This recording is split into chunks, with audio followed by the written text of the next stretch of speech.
오늘날에는 저희가 휴대폰이나 또 이메일이나 SNS 이런 것들의 발달로 전에 없이 의사소통이 편리한 그런 시대를 살아가고 있습니다. 마음만 먹으면 지금이라도 지구 반대편에 있는 사람과 얼마든지 언제든지 연락을 주고받을 수 있는 그런 세상을 저희가 살고 있는 것이죠. 하지만 제가 아내와 연애를 할 때만 하더라도 상황은 퍽 달랐습니다. 휴대전화기가 없었기 때문에 목소리를 듣고 싶으면 집전화 아니면 공중전화 아니겠습니까? 그래서 집전화든지 공중전화를 가지고 상대방의 집으로 또는 직장으로 이렇게 전화를 하는 수밖에 없었습니다. 조금 더 긴 이야기를 하려면 손편지를 쓰는 일이 꽤 많았습니다. 많이 써보신 것 같은데 손편지 쓰는 거죠. 그러면 오며 가며 시간이 걸리지 않습니까? 외국에 있는 사람에게 편지를 쓰기라도 하려 치면 거의 주고받는데 한 달 정도 시간이 소요되지 않았습니까? 이게 먼 옛날 이야기가 아닙니다. 20여 년 전에 벌써 우리는 그런 시대를 살았던 것이죠. 여러분, 그러니까 2000년 전에 사도 바울의 시대는 어떻겠습니까? 그렇죠? 지금보다 훨씬 더 이 의사소통이라고 하는 것이 수월하지 않았을 것을 우리가 상상해 볼 수 있는 것이죠. 바울 당시에 그래서 멀리 있는 사람에게 소식을 전할 때 대개는 세 가지 정도 방법이 있었을 것입니다. 하나는 직접 찾아가는 것이죠. 얼마 시간이 걸리든지 간에 직접 찾아가서 보는 것입니다.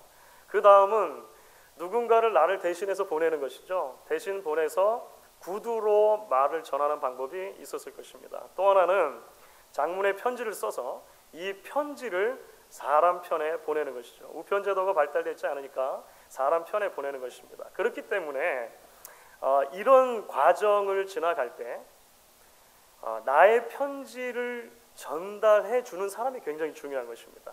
누가 나의 편지를 가지고 가느냐가 굉장히 중요하다고 하는 것이죠.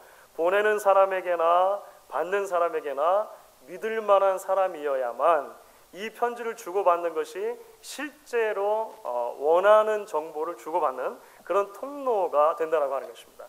그래서 당시에 그 편지를 쓸 때 보면은요, 장문의 편지를 쓰고 나서 편지의 말미에다가 이 편지를 가지고 가는 편지 전달자의 신상을 밝히는 경우가 굉장히 많았습니다.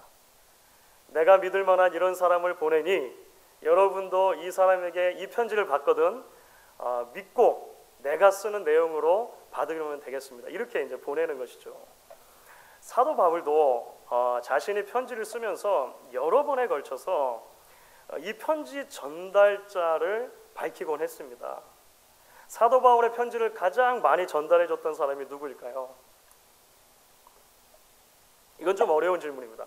사도 바울의 편지를 가장 많이 전달한 것으로 성경의 기록이 남는 사람은 두기고라고 하는 사람입니다. 두기고가 도대체 누기고? 이렇게 하시는 분들 계실지 모르겠는데요. 두기고라는 사람이 있어요. 그 사람이 에베소서, 골로새서, 디도서 그리고 디모데 전후서 정도를 이제 전달해 준 사람으로 이렇게 성경이 기록을 합니다. 로마서는요, 여집사 베베라고 하는 분이 로마에 전달을 합니다. 로마서 마지막에 그렇게 기록이 되어 있어요. 자, 오늘 우리가 함께 읽은, 제가 읽어드린 이 빌립보서 2장 19절부터 30절까지 말씀은요, 사실 전형적으로 이런 편지 전달자를 소개하는 내용입니다. 편지 전달자. 그러니까 빌립보 교인들이 잘 알고 있는 두 사람의 이야기를 꺼내면서 왜 디모데가 아니라 에바브로디도의 편에 지금 이 빌립보서라고 하는 편지를 전달하느냐, 이것을 소개하고 있는 내용이 오늘 우리가 함께 읽은 내용이라고 하는 거죠. 자, 그런데 이런 정황을 놓고 봤을 때 빌립보서의 내용은 사실 조금 특별한 부분이 있습니다. 첫 번째로 특별한 부분은 무엇이냐면 편지 전달자를 밝히는 내용의 위치이죠. 위치. 말씀드렸던 것처럼 대부분에 있어서 편지의 어느 부분에 편지 전달자에 대한 내용이 들어가 있다고요? 마지막 부분입니다. 편지의 결론의 부분에 이제 그 사람의 이름을 밝히는 경우가 허다한 것이죠. 그런데 빌립보서의 경우에는 그 내용상 가장 중앙 정도 되는 부분에 편지 전달자의 내용을 밝히고 있는 것입니다. 좀 독특하죠. 독특한 것입니다. 또 하나는 굳이 디모데 이름을 밝히는 것입니다. 실제로 편지를 들고 간 사람은 누구냐면 에바브로디도라고 하는 사람이에요. 그런데 에바브로디도와 더불어서 디모데를 언급하면서 디모데가 아니라 왜 에바브로디도 이렇게 설명하는 거거든요. 물론 편지를 꼭 한 사람이 전달할 필요는 없겠죠. 그렇죠. 혼자 가는 길이 심심하다든지 또 보안상의 이유가 있다든지 했을 때 여러 명이 전달할 필요가 있을 수도 있습니다. 그런 경우에는 바울이 이름을 밝혀요. 그러니까 몇 사람이 함께 이 편지를 가지고 간다라고 밝히는 경우들이 있는데 이런 경우는 없습니다. 왜 디모데는 아니고 왜 에바브로디도인가 이렇게 말하는 경우는 굉장히 드문 경우라고 하는 것입니다. 자, 우리가 여기서 사도 바울의 의도를 발견하게 되는 것이죠. 사도 바울이 어떤 목적을 가지고 여기에다가 이제 편지 전달자의 내용을 밝히고 있는 것입니다. 그것은 단순하게 편지의 전달과 관련해서만이 아니라 이 두 사람의 이름을 굳이 언급하는 것은 이 사람들을 빌립보 교회의 일종의 모델로 소개를 하는 것입니다. 모델. 도대체 여러분 어떤 모델일까요? 가장 쉽게 말하면 우리가 이제 이전에 함께 나눴던 빌립보서의 말씀들을 생각해 보시면 됩니다. 가장 쉽게 요약하면 1장 27절에서 밝힌 거예요. 그리스도 복음에 합당하게 생활하라라고 했을 때 도대체 그렇게 살아간다는 것이 무엇인가? 그 예를 여러분 좀 보십시오. 디모데, 에바브로디도 이렇게 말하는 것입니다. 여기에다가 조금 더 살을 붙이자면 이런 것이죠. 2장 4절에서 말하는 것처럼 자기 일을 돌아볼 뿐더러 또한 다른 사람들의 일을 돌아보는 사람 어떤 사람인가 좀 보십시오. 2장 5절에서 말하는 것처럼 그리스도 예수의 마음을 가진 사람 어떤 사람인가 한번 보십시오. 지난 시간에 살펴본 것처럼 2장 12절이죠. 두렵고 떨림으로 너희 구원을 이루라라고 했을 때 도대체 그렇게 산다는 게 뭔가 이 사람들을 보면 된다 이렇게 이야기를 하는 것입니다. 그러니까 사도 바울이 빌립보 교인들에게 이제 그리스도 복음에 합당하게 살아간다는 것이 무엇인지를 설명할 때 단순하게 신학적이고 이론적인 것만을 이야기하는 것이 아니라 그들이 다 알고 있는 두 사람을 데리고 오는 것이죠. 그래서 그 두 사람의 이야기를 통해서 아주 구체적이고 실제적인 예를 들어주고 있다고 하는 것입니다. 자, 그러면 여러분 도대체 이런 성경의 진리가 오늘 우리에게는 어떤 유익이 되느냐라고 우리는 물을 수밖에 없는 것입니다. 우리는 디모데를 잘 모르고 우리는 에바브로디를 잘 모릅니다. 그 사람들의 모델이 되었다라고 하는 모습이 우리와는 어떤 상관이 있냐라고 하는 것이죠. 오늘 이 말씀을 21세기를 살아가는 우리 신앙인들과 21세기의 교회인 우리 교회에 어떻게 적용할 수 있겠느냐라고 하는 문제가 남는 것입니다. 저는 오늘 말씀 속에 등장하는 주요 인물 디모데 그리고 에바브로디도 그리고 사실은 이제 바울이 그들과 어떤 관계에 있느냐 이 계속 이야기가 되는 것인데요. 이 이야기를 통해서 적어도 두 가지의 가르침 저희가 함께 조금 더 깊이 나누고 묵상하고 우리에게도 적용해 볼 수 있지 않을까 이렇게 생각을 합니다. 첫 번째는 이것입니다. 첫 번째는 오늘 이 말씀 전체를 통해서 우리가 깨닫고 함께 나누고 싶은 것은 우리가 섬김이라고 하는 주제를 바라볼 때 우리의 시각이 좀 달라져야 할 필요가 있다라고 하는 것을 말씀을 통해 발견합니다.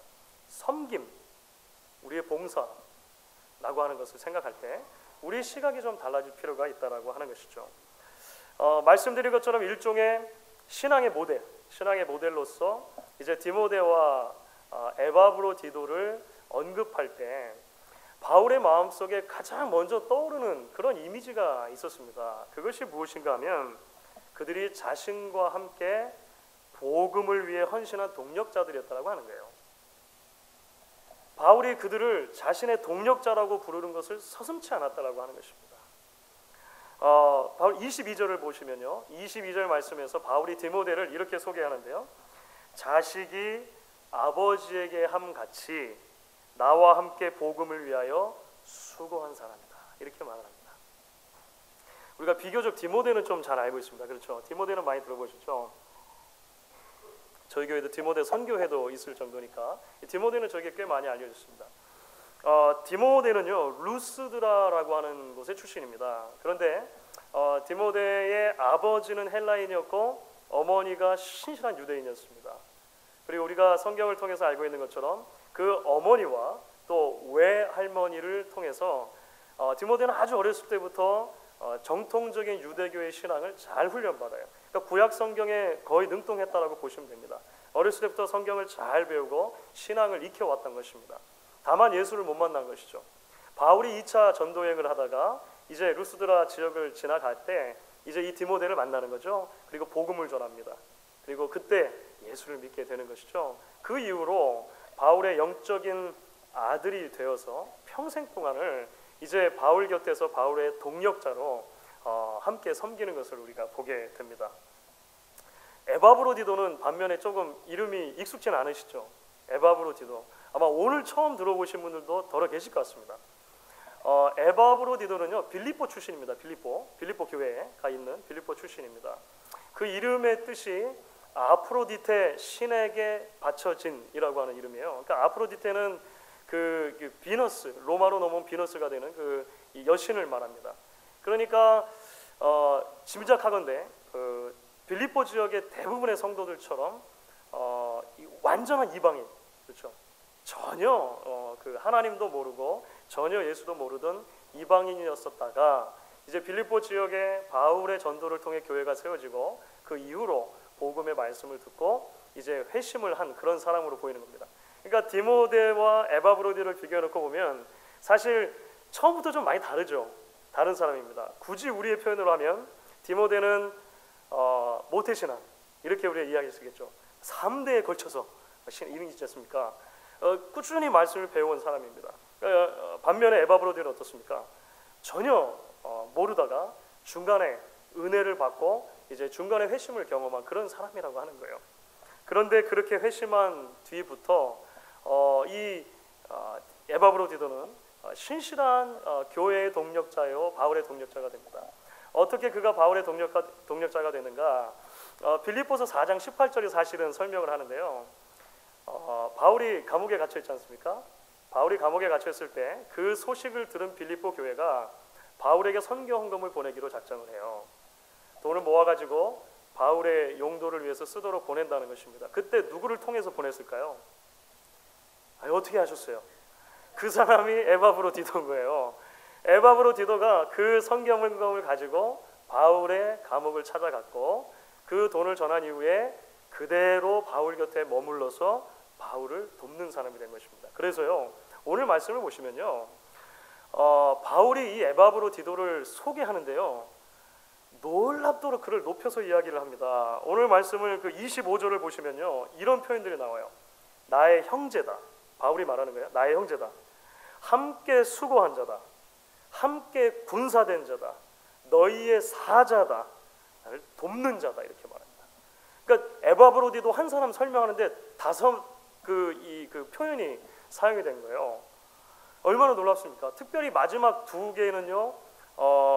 이 사자, 돕는 자 이것은 사실은 사도라고 번역될 수 있고 사역자라고 번역될 수 있는 단어들입니다. 그러니까 이것은 신약성경 전체를 통해서 볼 때 사도 바울에게 해당되는 거거든요. 그러니까 학자들은 여기에 주목을 해요. 바울이 지금 에바브로디도를 지금 거의 자신의 수준으로까지 높여서 빌립보 교인들에게 이야기를 하며 소개하고 있다는 것입니다. 사랑하는 여러분, 언젠가도 한번 언급을 해드렸습니다만 역사학자인 토인비가 이런 유명한 말을 남겼다고 하죠. 사도행전 마지막 부분에 보면 사도 바울이 로마로 압송을 받으면서 배를 타고 갑니다. 배를 타고 이제 그 로마까지 압송이 되어져 가는데요. 그것을 기억하면서 아놀드 토인비가 이렇게 말했죠. 그때 바울을 태우고 간 배는 유럽의 역사를 싣고 간 배다. 이렇게 말합니다. 그러니까 바울을 통해서 그 전도 사역을 통해서 나중에는 로마 전체가 기독교 공인화가 되었을 뿐만 아니라 유럽 전체가 복음화되어지는 그 첫 출발점이 되었다는 면에서 그런 중요한 그 언급을 남긴 것이죠. 그런데 여러분, 우리가 여기서 기억해야 할 것이 있습니다. 그것은 무엇이냐면 바울의 이런 놀라운 복음 사역은요, 소위 말하는 위대한 하나님의 능력의 종 바울 이 혼자 이루어낸 것이 결코 아니었다는 것입니다. 처음부터 바울의 사역에 늘 그 주변에 사람들이 있었습니다. 그를 여러 가지 모양으로 음양으로 돕고 함께 복음의 사역에 힘쓰는 동력자들이 있었다라고 하는 거예요. 디모데나 에바브로디도처럼 이름이 성경에 기록된 사람도 있는가 하면 반면에 이름이 기록되지 않은 수많은 성도들도 있습니다. 그들의 기도와 그들의 섬김과 그들의 헌금과 그들의 동역을 통해서 사실은 그 바울의 사역들이 점차적으로 이루어져 갔다라고 하는 것이죠. 사랑하는 여러분, 섬김이라고 하는 것, 봉사라고 하는 것, 우리가 하나님 앞에 드리는 헌신이라고 하는 것은 나 혼자 열심히 잘하고 끝나는 것이 결코 아니라는 것을 우리가 기억할 필요가 있는 것입니다. 믿음의 길은 혼자 달려가는 것이 아니라 함께 달려가는 것이라는 것을 우리가 말씀을 통해 다시 한번 기억하게 되는 거예요. 그래서 여러분, 건강한 교회는 슈퍼스타 같은 목사 한 사람에게 모든 것이 집중되어 있거나 영향력이 많은 특정 리더십 한두 명에게 모든 힘이 쏠려 있지 않습니다. 소위 모태신앙의 신앙생활을 오래 한 사람들만 과연 일을 맡을 수 있는가? 성경이 말하는 섬김의 원리와는 조금 떨어져 있는 것 같아요. 인생의 어느 시점에 부름을 받았든지 간에 디모데든지 에바브로디든지 이 두 사람은 전혀 다른 사람인 거예요. 바울과 디모데, 에바브로디도를 비교하면요 훨씬 더 다른 것입니다. 그러나 그들을 모두 같은 동일선상에 올려놓고 바울은 이야기하는 것이죠. 현재 나의 신앙의 넓이와 깊이와 크기에 상관없이 하나님은 각각 우리 자리에서 그 분량대로 그리스도의 복음에 합당한 성도로 함께 섬기고 함께 신앙의 공동체를 세워가기를 원하신다라고 하는 것입니다. 우리에게는 바울도 필요하고 우리에게는 디모데도 필요하고 우리에게는 에바브로디도도 필요합니다. 우리에게는 두기고도 필요하겠죠. 이름이 기록되지 않은 수많은 사람들도 필요한 것입니다.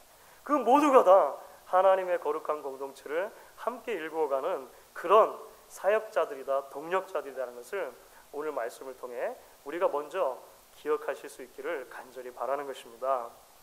이제 오늘 두 번째로 오늘 이제 말씀을 통해 조금 더 생각하고 적용해 보려고 하는 진리가 있습니다. 첫 번째로는 우리가 섬김이라고 하는 것에 대한 우리의 태도가, 우리의 자세가 조금 바뀌어야 된다 이런 말씀을 드렸습니다. 두 번째로는 우리 삶의 가장 기본적인 이 감정이라고 할 수 있는 기쁨과 근심에 대한 우리의 태도를 좀 이야기해 볼 수 있을 것 같습니다.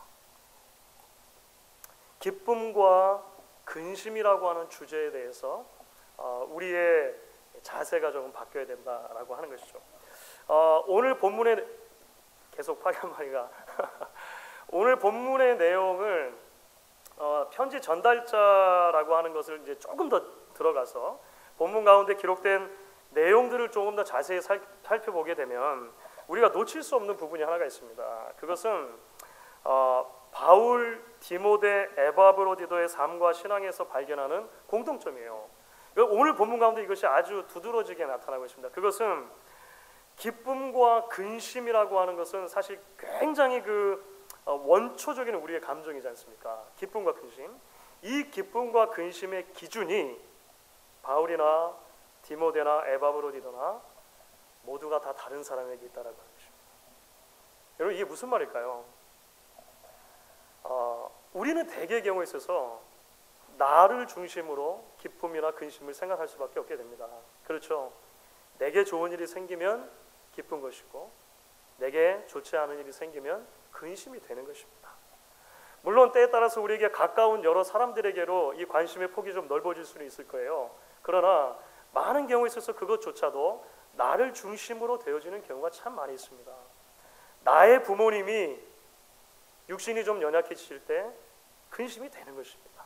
하지만 연로하심에도 불구하고 나의 부모님이 건강하시면 기쁨이 있는 거예요. 내 자녀가 잘 되면 기쁜 것이고 내 자녀가 잘 되지 않으면 마음에 근심이 오는 것입니다. 많은 경우에 일반적인 경우에 우리의 관심이 이 정도에 머무르는 경우가 많다라고 하는 것이죠. 그런데 여러분 오늘 말씀을 보니까요, 바울을 비롯해서 디모데, 에바브로디도 전부도 이 기쁨이나 근심이라고 하는 주제와 관련돼서 이 목록들이 굉장히 많이 넓어지는 것을 보게 여러분들이 바로 이 사실을 이해하는 것이 빌립보 교회 편지를 보내면서 왜 굳이 디모데가 아니라 에바브로디도를 보내는가, 이거 진짜 중요하다 그랬잖아요. 이 내용이 오늘 말씀 가운데 담겨져 있는가 이해하는 열쇠가 됩니다. 자, 여러분 먼저 오늘 20절을 보시면은요, 사도 바울이 디모데를 이렇게 언급을 해요. 우리 20절 말씀은 같이 한번 읽어보도록 하겠습니다. 20절 같이 읽습니다. 이는 뜻을 같이하여 너희 사정을 진실히 생각할 자가 이밖에 내게 없습니다. 여러분 이게 무슨 말입니까? 디모데야말로 빌립보 교회의 사정을 가장 잘 알아볼 수 있고 그 사정을 바울에게 와서 가장 잘 보고해 줄 수 있는 사람이라고 하는 의미가 있어요. 그래서 지금 19절 보시면은요, 이렇게 바울이 말하는 겁니다. 내가 디모데를 속히 너희에게로 보내기를 주 안에서 바람은 너희의 사정을 알므로 안위를 받으려 함이니. 자, 우리가 지난 시간 계속 살펴봤던 말씀들 좀 더듬어 보시면요, 바울이 감옥에 있으면서 빌립보 교회에서 일어났던 여러 소식들을 들었다는 것입니다. 그렇죠. 그런데 그 소식들 가운데 좋은 소식도 있었는가 하면 좋지 않은 소식들도 있었다는 것이죠. 빌립보 교회 안에 분열과 시기와 질투와 여러 가지 문제들이 생겼다라고 하는 소식을 들은 거예요. 바울이 염려와 근심이 된 것입니다. 그래서 지금 바울이 마음속에 가장 원하는 것은 뭐냐면 바울의 마음을 가지고, 그렇죠? 바울의 마음을 가지고 그 빌립보 교회에 가서 교회를 뜨겁게 사랑하는 마음으로 이 교회의 형편을 잘 살펴가지고 그것을 다시 바울에게 와서 설명해 줄 수 있는 사람이 필요한 거예요. 그러면 그것을 통해 위로를 받겠다는 것입니다. 그 가장 적합한 사람이 누구라고요? 그 사람이 디모데라는 거예요. 그 사람이 디모데라는 거예요. 그 사람을 그래서 너무 보내는 것이, 그리고 보내가지고 다시 돌아오는 것이 나의 위로가 되겠다는 것입니다. 그런데 왜 디모데를 안 보냅니까? 왜 디모데가 아니라 에바브로디도를 다시 보내냐, 그러니까 에바브로디도를 보내야만 하는가라고 하는 문제죠. 그 내용에 대한 설명이 이제 오늘 말씀에 26절부터 28절에 소개가 되는 거예요. 자, 여러분 조금 길지만 우리 같이 한번 읽어보겠습니다. 26절에서 28절 한번 같이 살펴보도록 하겠습니다. 같이 읽겠습니다. 그가 너희 무리를 간절히 사모하고 자기가 병든 것을 너희가 들은 줄을 알고 심히 근심한지라. 그가 병들어 죽게 되었으나 하나님이 그를 긍휼히 여기셨고 그뿐 아니라 또 나를 긍휼히 여기사 내 근심 위에 근심을 면하게 하셨느니라. 그러므로 내가 더욱 급히 그를 보낸 것은 너희로 그를 다시 보고 기뻐하게 하며 내 근심도 덜려 함이니라. 여러분 빌립보서에 별명이 있었습니다. 빌립보서에게 사람들이 붙여준 별명이 뭐라고요? 혹시 생각나십니까? 기쁨의 서신입니다. 기쁨의 서신. 빌립보서는 기쁨의 서신입니다. 바울이 보낸 편지들 중에 그 어떤 편지들보다 기쁨, 기뻐하라 이런 단어들이 많이 사용됩니다. 심지어 바울은요, 자신이 감옥에 갇혀 있으면서도 그것이 복음의 진보가 된다면 나는 기뻐하겠다 이렇게 말을 했었습니다. 심지어 지난 시간에는요, 빌립보 교인들을 섬기다가 내가 마치 관제와 같이 부어지더라도, 그러니까 이것은 순교의 피를 흘리는 것을 말하는 것이죠. 내가 순교의 피를 흘려 죽더라도 나는 기뻐하고 기뻐하겠습니다. 이렇게 말했던 것이 바울의 마음이었다고 하는 거예요. 그런데 방금 저희가 읽은 석절의 말씀, 그렇죠. 방금 저희가 읽은 석절의 말씀에서는 빌립보서 전체의 가장 중요한 주제라고 볼 수 있는 이 기쁨이라고 하는 단어와 어쩌면 가장 어울리지 않는 단어가 계속해서 반복되고 있습니다. 그것이 무엇입니까? 근심이라는 거예요. 근심. 이 세 구절 속에 근심이라고 하는 표현이 4번이나 등장합니다. 각절에 등장하고 2번 더 등장하고 이렇게 되죠. 근심이라는 표현이 계속 등장해요. 이 도대체 무슨 일이 있는 것입니까? 이 모든 일의 발단은 에바브로디도가 병든 것이죠. 그렇죠. 우리가 말씀을 통해 보는 것처럼 에바브로디도가 병이 들었습니다. 단순한 병이 아니라 죽음의 문턱을 바라볼 정도로 굉장히 심각한 병에 에바브로디도가 처하게 된 것이에요. 그런데 이 에바브로디도의 마음속에 근심이 생겼다고 성경이 이야기를 해요. 이 근심의 이유가 무엇입니까? 놀랍게도 에바브로디도는 내가 지금 죽을 병에 걸려 죽게 되는 것으로 인해 근심한 것이 아니었다라고 성경이 설명을 합니다. 에바브로 디도가 가장 근심한 것이 무엇입니까? 내가 아프다라고 하는 소식을 내 모교회인 빌립보 교회 성도들이 들었고 그 들은 소식 때문에 마음이 아프다고 하는 것 때문에 근심하는 거예요. 여러분 이게 이해가 되십니까? 저는 이 말씀이 조금이나마 이해가 됩니다. 조금 이해가 돼요. 가끔 우리 사랑하는 성도님들 가운데 급하게 수술을 하시게 된다든지 사고를 당하시게 된다든지 또 몸이 갑자기 아픈 분들이 계세요. 전화를 드립니다. 신방을 하기도 합니다. 그러면 많은 분들이 목사에게 이런 이야기를 하십니다.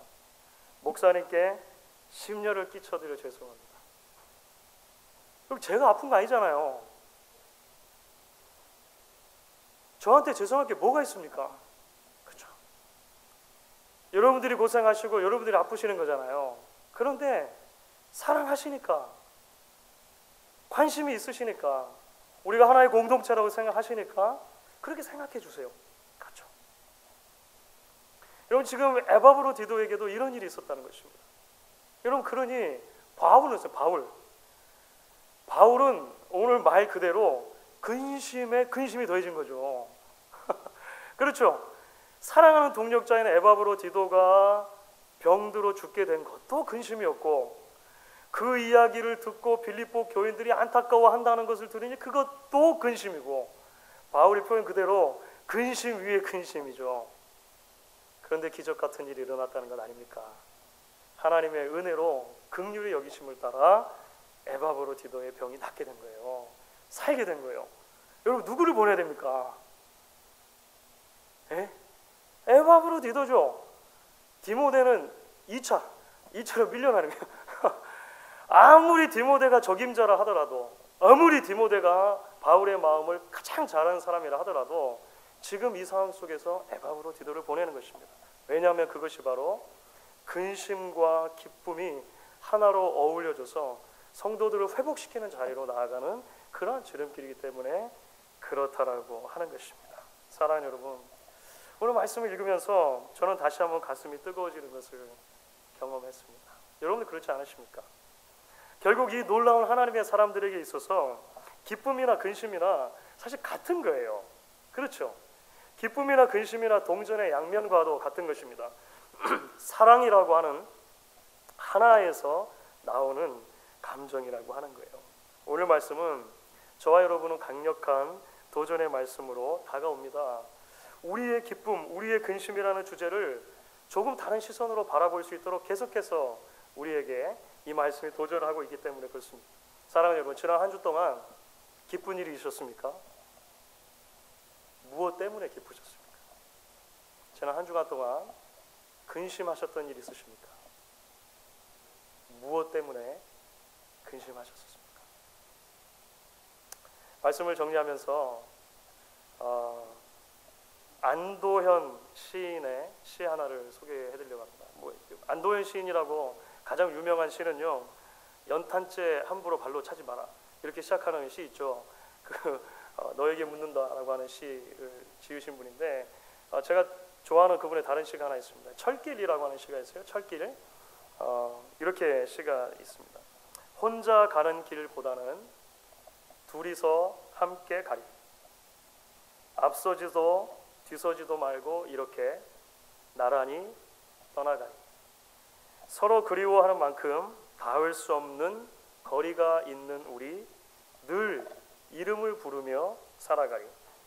사람이 사는 마을에 도착하는 날까지 혼자 가는 길보다는 둘이서 함께 가리. 이런 시입니다. 막 이렇게 아멘을 하고 싶어지시죠. 이거 그런 시는 아니에요. 성시는 아니고 그냥 일반적인 의미에서 주어진 것입니다만, 여러분 사람은 분명히 다를 수밖에 없습니다. 그렇죠? 디모데와 에바브로 디도가 다른 만큼, 바울이 그들과 다른 만큼, 또 다른 여러 동력자들이 다른 만큼 사람은 서로 다릅니다. 신앙의 공동체라고 다르지 않죠. 마치 철길이 나란히 가는 것처럼 어쩌면 서로 만날 수 없는 그런 부분들도 여전히 우리 안에 있는지 모릅니다. 온전하게 이해하지 못하는 부분들이 있을 수도 있다는 거예요. 그런데 중요한 것은 무엇이냐면 그럼에도 불구하고 함께 가는 것이 중요하다는 것입니다. 철길이 함께 나란히 놓여 있지 않으면 그 위로 기차가 지나갈 수 없고 사람이 사는 마을에 기차를 데려다 놓을 수 없기 때문에 그런 것이죠. 하나님께서 우리 모두를 서로 다 다르게 만드시고 한 공동체로 불러주셨습니다. 함께 걸어가는 길로 저와 여러분을 불러주셨다라고 하는 거예요. 다른 형제 자매의 기쁨이 나의 기쁨이 되고 다른 형제 자매의 근심이 나의 근심이 되면서 힘들고 어려운 길이지만 함께 다독이며 그 길을 걸어가는 그 자리로 저와 여러분을 불러주신 것입니다. 바로 이런 공동체를 함께 꿈꾸고 함께 일궈갈 수 있는 저와 여러분 되실 수 있기를 주의 이름으로 간절히 축원하겠습니다. 우리 같이 한번 찬양하고